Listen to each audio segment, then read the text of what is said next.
പാലക്കാട് കരിമ്പയിൽ വിദ്യാർത്ഥിക്ക് നേരെ തെരുവുനായ ആക്രമണം. 2 ആഴ്ച മുൻപാണ് തെരുവുനായകൾ കുട്ടിയെ ആക്രമിച്ചത്. പ്രദേശത്ത് മറ്റൊരു സ്ത്രീക്ക് നേരെയും ആക്രമണം ഉണ്ടായി. അരുൺ ആലത്തൂരാണ് വിവരങ്ങൾ നൽകാനായി ചേരുന്നത്. അരുൺ, ഈ നായയുടെ കടിയേറ്റ് കുട്ടിയുടെ ആരോഗ്യനില എങ്ങനെയാണ്? വിവരങ്ങൾ. പാലക്കാട് കരിമ്പയിലാണ്, കരിമ്പ പാലളത്താണ് ഇത്തരത്തിൽ ഒരു വിദ്യാർത്ഥിക്ക് നേരെ തെരുവുനായ പാഞ്ഞടുത്ത് ആ കുട്ടിയെ ആക്രമിച്ചിരിക്കുന്നത്. 2 ആഴ്ച മുൻപാണ് ഈ സംഭവം ഉണ്ടായത്. കുട്ടി റോഡരികിൽ നിൽക്കുന്ന സമയത്ത് കൂട്ടത്തോടെ തെരുവുനായകൾ എത്തി ഈ കുട്ടിയെ ആക്രമിക്കുകയായിരുന്നു. ഈ കുട്ടി തെരുവുനായയുടെ കടിയേറ്റ് നിലത്ത് റോഡ് അരികിൽ വീഴുക ഉൾപ്പെടെ ചെയ്യുന്നതായിട്ട് നമുക്ക് ആ CCTV ദൃശ്യങ്ങളിൽ കാണാൻ സാധിക്കുന്നുണ്ട്.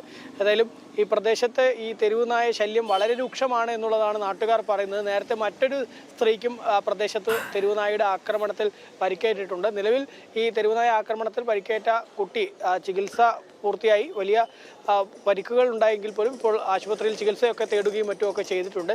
അതേസമയം തന്നെ ഇവിടെ ഈ തെരുവുനായ ശല്യത്തിനൊരു ശാശ്വത പരിഹാരം ഉണ്ടാവുന്നില്ല എന്നുള്ളൊരു പരാതി നാട്ടുകാരെ സംബന്ധിച്ചിടത്തോളം അവർ ഉന്നയിക്കുന്നുണ്ട്.